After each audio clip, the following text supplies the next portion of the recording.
Amigos e amigas, mais uma edição do Web Jornal do Paulo Maciel. São notícias resumidas e atualizadas para você que acessa o canal no YouTube Paulo Roberto Maciel, o blog repórterpaulomaciel.blogspot.com, facebook.com/Paulo Maciel da rádio, eventualmente no Instagram Paulo Roberto Maciel 6/.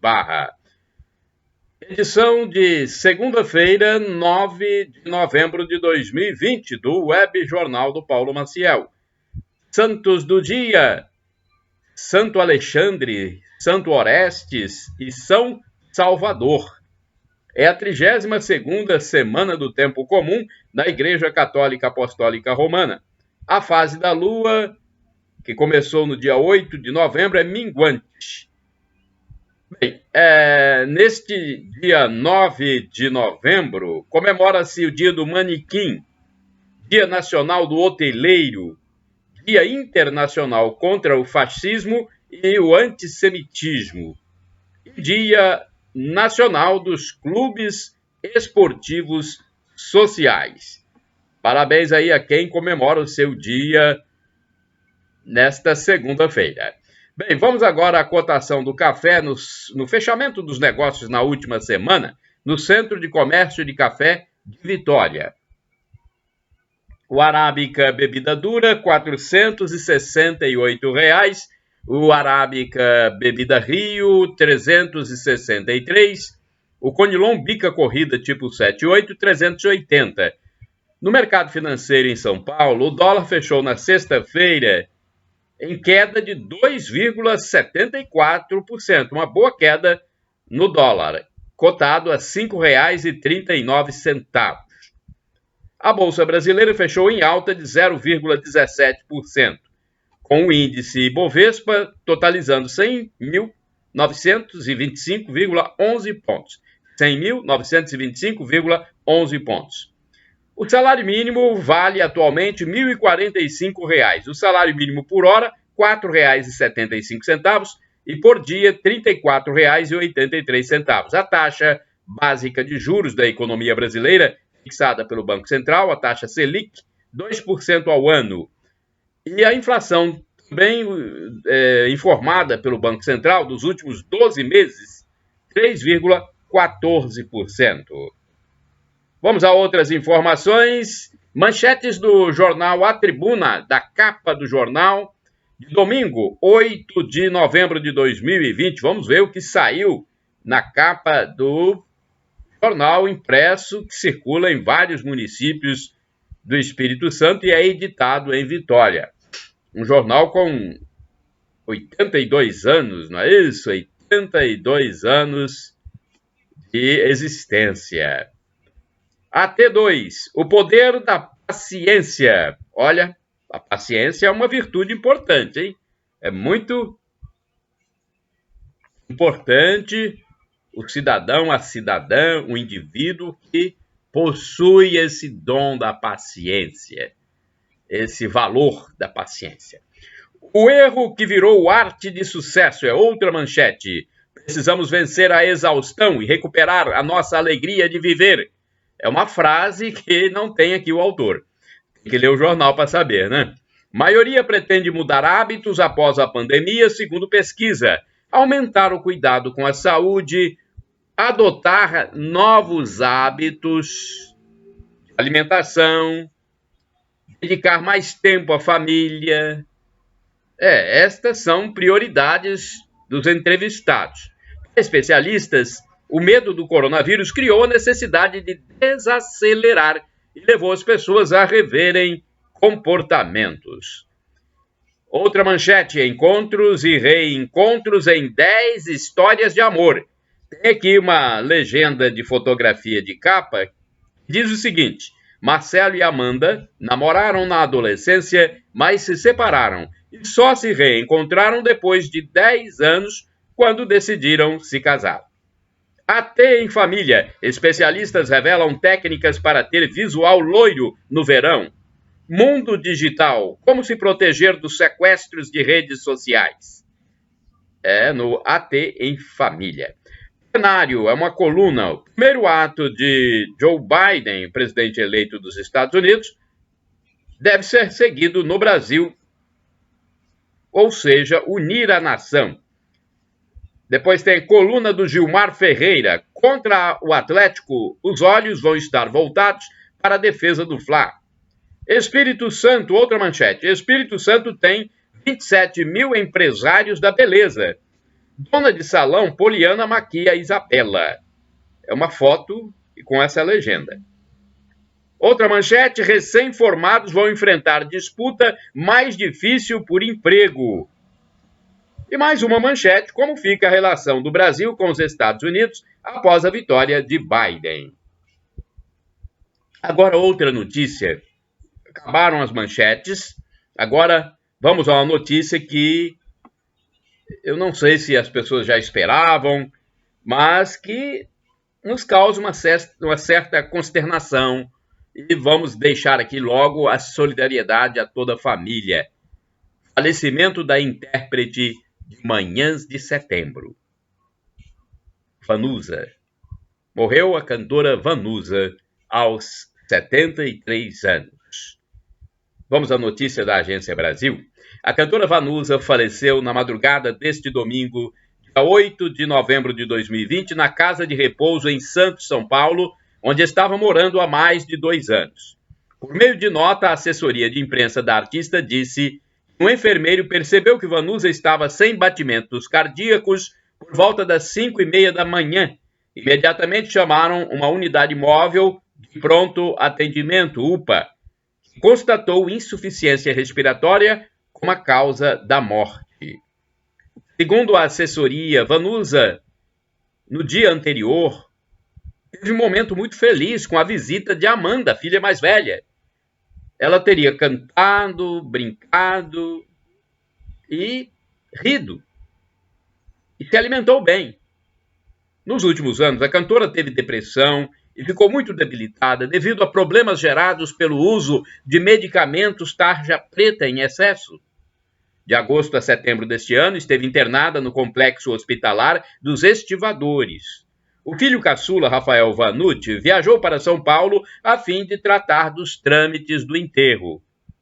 Vamos falar um pouquinho da carreira da cantora Vanusa. Vanusa Santos Flores nasceu em 22 de agosto de 1947, na cidade de Cruzeiro, estado de São Paulo, sendo criada nas cidades mineiras de Uberaba e Frutal. Aos 16 anos, tornou-se vocalista do conjunto Golden Lions. Em uma das apresentações, foi ouvida por Sidney Carvalho, da agência de propaganda Prosperi, Magaldi Maia, que a convidou para ir a São Paulo em 1966. Estamos falando do início da sua carreira. Então, em 1966, durante os últimos anos do movimento cultural Jovem Guarda, ela apresentou-se no programa O Bom, de Eduardo Araújo, na extinta TV Excelsior de São Paulo. Logo, foi contratada pela RCA Victor e ganhou êxito com a canção Pra Nunca Mais Chorar, de Eduardo Araújo e Carlos Imperial. Pra nunca mais chorar. É verdade, eu me lembro dessa música. Lá, lá, lá, lá, lá, lá, lá, lá. Lá, lá, lá, lá, lá, lá, lá. Vem. Lá, lira, lá, lá, lilo, lá, lá. Foi um grande sucesso da Vanusa. A gente, às vezes, só lembra de Manhãs de Setembro e Paralelas, mas Pra Nunca Mais Chorar foi um grande sucesso. O sucesso a fez participar do programa Jovem Guarda, da TV Record, em suas 2 últimas edições. Em 1968, Vanusa gravou seu primeiro álbum, estreando ainda como compositora em 3 canções, uma delas em parceria com Davi Miranda. 5 anos depois, em seu 4º LP, já como contratada da gravadora Continental, lançou seu maior sucesso, como eu falei, Manhãs de Setembro. Eu quero sair, eu quero falar, eu quero ensinar os vizinhos a cantar nas manhãs de setembro. nas manhãs de setembro. Uma música que foi composta em parceria com Mário Campanha. Em 1975 lançou outro hit, Paralelas, uma composição de Belchior. Em 77, protagonizou ao lado de Rony Fon a telenovela Cinderela 77, da rede Tupi. Pois é, então a gente sente muito, mas ela estava bem debilitada, né? Em 1997, inclusive, publicou uma autobiografia, Vanusa, A Vida Não Pode Ser Só Isso, pela editora Saraiva. Em 2005, participou de vários concertos comemorativos aos 40 anos da Jovem Guarda. Em 1999, depois de 5 anos sem gravar e apresentando-se apenas eventualmente, Vanusa estreou no Teatro Santa Catarina, em São Paulo, com o musical Ninguém é Loira por Acaso, escrito e produzido pela jornalista Léa Penteado, de quem é amiga desde os anos 70. No musical autobiográfico, além dos seus sucessos, ela estimula as mulheres a não abdicar dos seus sonhos. Bem, deixa eu ver aqui. Deixa eu ver se tem mais alguma informação, porque eu tinha uma informação sobre o enterro de Vanusa. Bem, eu vou terminar aqui a biografia. A cantora foi casada 2 vezes com o músico Antônio Marcos, com quem teve as filhas Amanda e Areta, e com o ator e diretor de televisão Augusto César Vanucci, pai do seu filho Rafael Vanucci. Então, eu tinha aqui a notícia sobre o sepultamento. Até o final desta edição, eu vou falar sobre o sepultamento, né? Então, a novidade aqui é sobre o primeiro sucesso da Vanusa, né? A gente fala muito de Paralelas e Manhãs de Setembro, mas teve uma música Pra Nunca Mais Chorar, que foi um grande sucesso da Vanusa. No final desta edição, vou falar sobre o sepultamento da cantora, tá bom? Você que é espectador aqui do Web Jornal do Paulo Maciel. Mega Sena acumula novamente, vai a 34 milhões. Atenção, apostadores, ninguém acertou as dezenas do último concurso, hein? Ninguém acertou as 6 dezenas. O teste ocorreu na noite de sábado, 7 de novembro de 2020, no Espaço Loterias Caixa, em São Paulo. As dezenas sorteadas no concurso 2316 foram 02, 11, 43, 49, 52 e 56. Com 6 acertos, não houve ganhadores, mas teve ganhador com 5 e com 4 acertos. Vamos ver com 5? Quem fez a quina vai receber R$ 57.345,38. Foram 56 ganhadores. Na quadra, 4 acertos, foram 3.984 apostas ganhadoras. O prêmio individual é de R$ 1.151,51. A arrecadação desse teste de sábado somou R$ 55.698.781,50. O próximo teste, o número 2.317, será realizado na quarta-feira, dia 11 de novembro de 2020. Dia 11, quarta-feira, e o prêmio, né, a previsão é de R$ 34 milhões. Agora vamos falar do auxílio emergencial do governo Bolsonaro. 6.900.000 beneficiários do auxílio emergencial já podem sacar o dinheiro, hein? Atenção, você que está aguardando aí, está querendo saber notícias. Desde o sábado, dia 7 de novembro, cerca de 6.900.000 brasileiros beneficiários do auxílio emergencial nascidos em janeiro e fevereiro já podem sacar ou transferir os recursos da poupança social digital. Foram creditados 5 bilhões e 700 milhões de reais para este público nos ciclos 3 e 4 de pagamentos do auxílio emergencial. Como realizar o saque em espécie? Deixa eu falar para vocês, explicar direitinho, para que todos saibam, né? Como sacar. Não sei, talvez você não saiba, você está vendo o Web Jornal e não tenha a informação correta sobre como fazer o saque em espécie. Atenção, é preciso fazer o login no aplicativo Caixa Tem, selecionar a opção saque sem cartão e depois gerar código de saque. Deu para entender? Fazer o login no aplicativo Caixa Tem, selecionar a opção saque sem cartão e depois gerar código de saque. Após isso, o trabalhador deve inserir a senha para visualizar o código de saque na tela do celular, com validade de 1 hora. O código deve ser utilizado nos caixas eletrônicos da Caixa Econômica, nas unidades lotéricas ou nos correspondentes Caixa Aqui. Os saques em dinheiro podem ser feitos nas lotéricas, correspondentes Caixa Aqui ou mesmo nas agências. O saque em dinheiro é mais uma opção oferecida aos beneficiários para a movimentação dos recursos que continuam disponíveis para a utilização por meio da poupança social digital para realização de compras com cartão de débito virtual e QR Code, pagamento de boletos, contas de água, luz, telefone, entre outros serviços. Com o aplicativo Caixa Tem, também está disponível a funcionalidade para pagamentos sem cartão nas cerca de 13 mil unidades lotéricas do banco. Então, quer mais informações? Entra lá no site da Caixa Econômica, né? Confira lá no site da Caixa. Você sabe o endereço, caixa.gov.br. Tá bom? Então vai lá se as informações aqui não foram suficientes. No meu blog, repórterpaulomaciel.blogspot.com, também no resumo de notícias tem essa notícia completa, tá?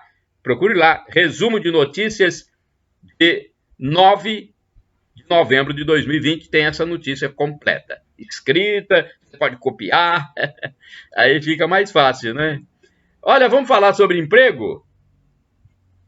Trabalho, 200 vagas no Cine de Colatina. O quadro de avisos da Agência do Sistema Nacional de Empregos, o Cine de Colatina, anuncia para estes dias que há 200 oportunidades de trabalho disponíveis. São vagas para açougueiro, ajudante de obras, operador de vendas de loja, pedreiro, promotor de vendas, ajudante de linha de produção, auxiliar de cozinha e outras atividades profissionais. Até sexta-feira eram essas as vagas. E acredito que ainda continuem. Mas você precisa procurar a agência, mas o atendimento presencial, ele só é feito através de agendamento, ok? Você tem que telefonar, atenção, para fazer o atendimento, para ter direito ao atendimento presencial, tem que fazer o agendamento pelo telefone 3721-7102, 0 operadora 27 3721-7102. Aí você marca o agendamento se quiser comparecer presencialmente, né? Mas o atendimento continua sendo online, preferencialmente, segundo informa a direção da Agência de Empregos. Para você ter facilidades online, de forma online, você envia os dados pessoais para o e-mail currículo.colatina@cine.es.gov.br. E tem o site também, onde se encontram as vagas de emprego, as vagas de trabalho, cetades.es.gov.br. Cetades é S-E-T-A-D-E-S, tá bom? Bom, o endereço físico da agência é Avenida Getúlio Vargas, 98, bairro Centro, Colatina, tá bom? Agora vamos falar sobre o problema de eletricidade no norte do país, no estado do Amapá. O restabelecimento total da energia deve ocorrer até o fim de semana, é uma notícia nova. O restabelecimento total do fornecimento de energia elétrica no estado do Amapá deve ocorrer até o fim de semana. Bem, é a previsão, não é? Aqui, previsão, mas tem inclusive notícias mais recentes aí. Eu vou colocar vocês a par de tudo. A informação sobre o restabelecimento no fim de semana é do ministro das Minas e Energia, Bento Albuquerque. O estado do Amapá já está no 5º dia do apagão elétrico, acho que está entrando no 6º, após o incêndio ter danificado 3 geradores de eletricidade de uma subestação de energia. Na manhã de sábado, o fornecimento de energia foi retomado em bairros da capital, Macapá, e em outras localidades do estado. De acordo com o ministro, 65% do fornecimento foi retomado. A carga está sendo retomada gradualmente no estado e já há cerca de 65% da carga retomada. Espera-se que isto vá se restabelecendo até 100% nos próximos dias, disse o ministro. Então, é a informação que nós temos aqui até o fim de semana. Espera-se que tudo esteja regularizado. Na tarde de sábado, o ministro Bento Albuquerque fez, juntamente com o presidente do Senado, senador Davi Alcolumbre, e o governador Valdez Góes, uma visita técnica à subestação de rebaixamento de carga da empresa Isolux para acompanhar os trabalhos de restabelecimento do fornecimento de energia elétrica. Durante a entrevista coletiva após a visita, o governador disse que o racionamento visa garantir energia para locais considerados prioritários como hospitais. O distribuidor, que é o CEIA, junto com o ONS, definiram como melhor usar essa energia disponibilizada e para só utilizar essa energia nas prioridades. E a sociedade, nos 13 municípios, tem alguma quantidade de energia fornecida para ir voltando ao normal de sua vida, disse o governador. E depois eu tenho mais alguma informação sobre essa questão do Amapá. Agora vamos falar do Espírito Santo. O mapa verde e amarelo continua no Espírito Santo. Quer dizer, o risco para a Covid-19 continua no moderado e no leve, risco leve. Vamos falar sobre essa informação então. O governo do estado anunciou o 30º mapa de risco Covid-19, que terá vigência entre esta segunda-feira, portanto começando hoje, nesta segunda-feira, e o domingo, dia 15 de novembro de 2020. Do total de municípios capixabas, 75 estão classificados em risco baixo, ou seja, continuam em risco baixo. Apenas 3 estão em risco moderado. Era apenas Santa Teresa, agora entrou o município de Colatina e entrou também Santa Teresa no risco moderado. Não há nenhum município em risco alto.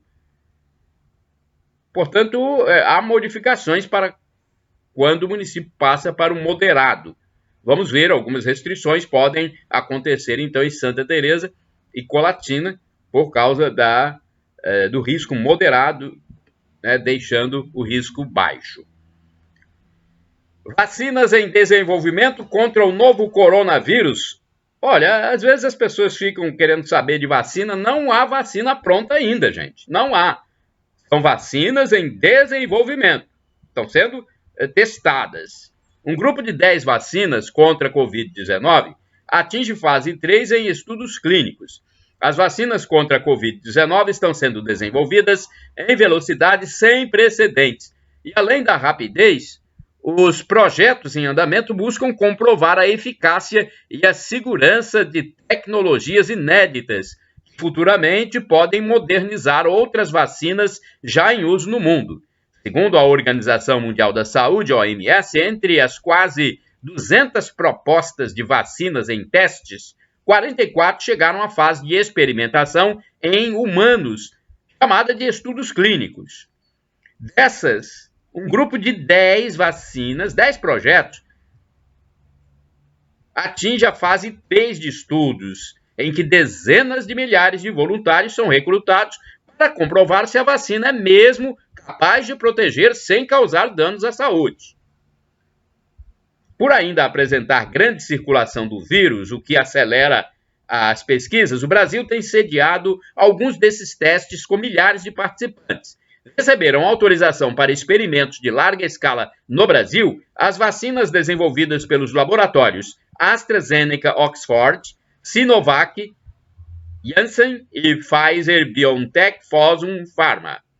Com técnicas já utilizadas pela ciência, ou novas formas de induzir a resposta imunológica, as vacinas que chegaram ao último estágio de testes têm o mesmo objetivo: levar ao organismo informações importantes que desencadeiem a produção de defesa ao novo coronavírus de forma antecipada. Então, as vacinas ainda estão em desenvolvimento. A informação é da Agência Brasil. Você pode ler tudo no meu blog, repórterpaulomaciel.blogspot.com.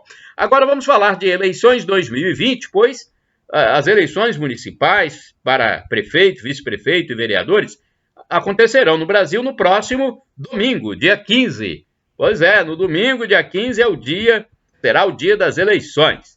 Então, no dia 15 de novembro, mais de 147 milhões de eleitores brasileiros comparecerão às urnas para escolher seus representantes nas eleições municipais 2020. Para garantir um pleito mais tranquilo e o pleno exercício da democracia, o Tribunal Superior Eleitoral, TSE, reforça aos eleitores, partidos, coligações e candidatos o que é permitido e o que é proibido no dia da votação. Vamos lá. Vamos a algumas regras, porque eu acho que é importante a gente saber. Todas as regras podem ser conferidas na resolução número 23.610 de 2019 do TSE e na lei número 9.504/1997. Algumas condutas são, inclusive, consideradas crime eleitoral, hein? São vedadas, por exemplo, todas as formas de propaganda no dia da votação. Vedadas, proibidas. Todas as formas de propaganda no dia da votação.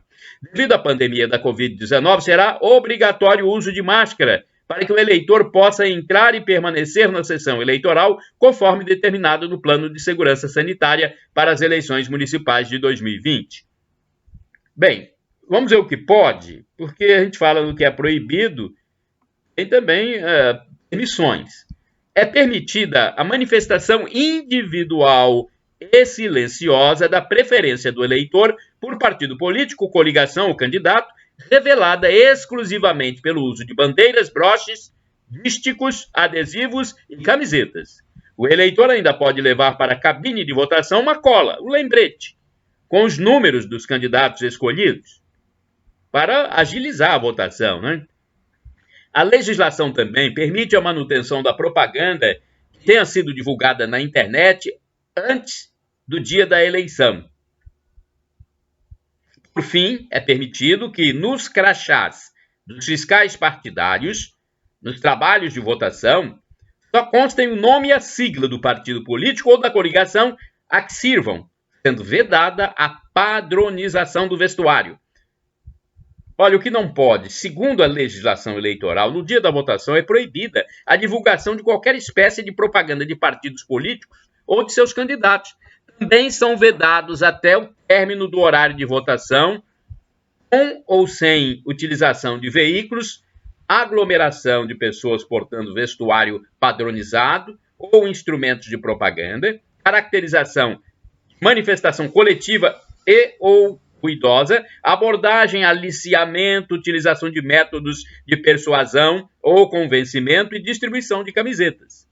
A legislação proíbe mais, atenção, é importante saber, hein? A legislação proíbe ainda o uso de alto-falantes, amplificadores de som, comício, carreata e qualquer veículo com jingles, a arregimentação de eleitor ou a propaganda de boca de urna, o derrame de santinhos e outros impressos no local de votação ou nas vias próximas, ainda que realizado na véspera da eleição, aquele derrame, jogado um punhado de papel nas ruas, é proibido. E a publicação de novos conteúdos ou o impulsionamento de conteúdo na internet, podendo ser mantidos em funcionamento as aplicações e os conteúdos publicados anteriormente.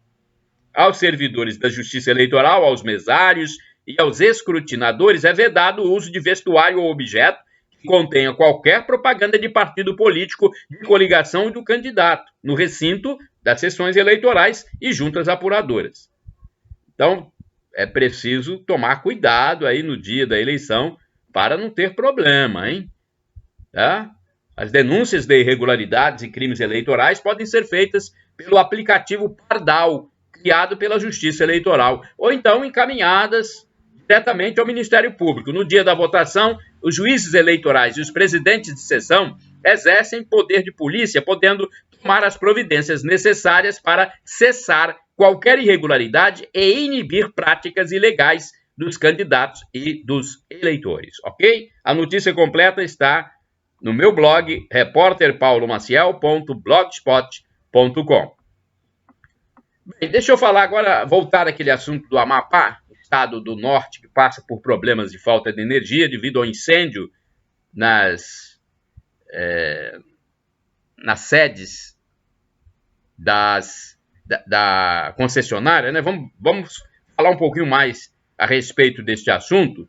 4 operadoras no Amapá abrem suas redes de telefonia à população. Olha aí, é algo diferente, hein?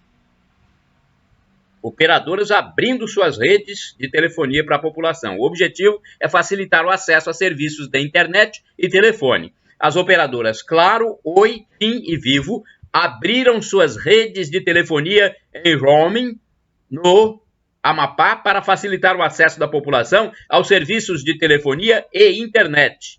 A informação foi transmitida por meio de uma rede social pelo ministro das Comunicações, Fábio Faria. Bem, o Estado, já falei aqui, enfrenta um apagão. Também considerados serviços essenciais à população, né? Bem, o ministro revelou em seu Twitter que com a atuação do Ministério das Comunicações e a Anatel, a Claro, Oi, TIM, Vivo abriram suas redes em roaming para otimizar os serviços de telefonia e internet no Amapá. Agora, os usuários podem usar qualquer rede disponível, independentemente da operadora contratada, sem custo adicional. Por isso que eu falei, uma novidade, algo diferente. O roaming ocorre quando uma linha de celular é ativada fora da área de cobertura de uma operadora e precisa usar uma segunda rede de outra operadora. A depender da operadora, o uso do roaming pode ser cobrado do usuário.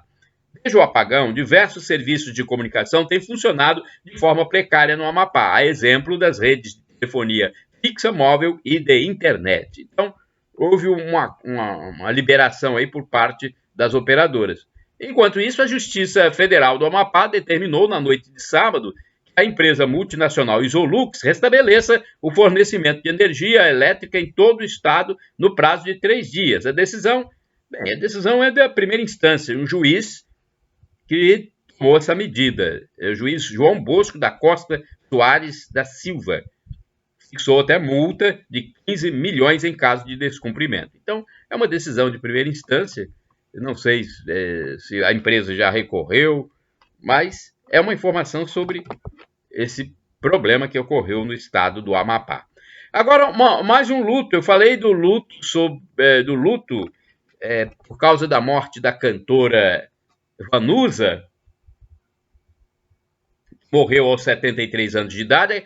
Temos também um outro luto neste fim de semana, quer dizer, neste domingo, que é o início da semana. Domingo, na verdade, não é fim de semana. A gente acostumou-se a falar fim de semana, mas, na verdade, domingo é o primeiro dia da semana.